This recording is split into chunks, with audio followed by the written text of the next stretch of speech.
Okay.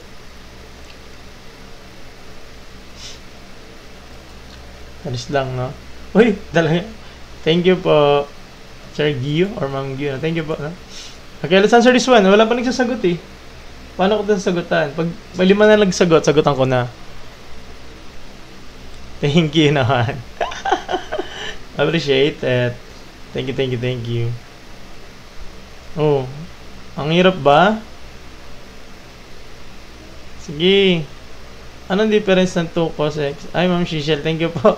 Wow. May joke lang, no? Hindi tayo naniningil dito. Okay, let's answer this one. 5 na nagsagot, no? Sabi niya, cos squared x minus sin squared x is equal to 0.5. Sagot sa number 3. Ito. Ano ba yan? Ito. No? Letter A. Kasi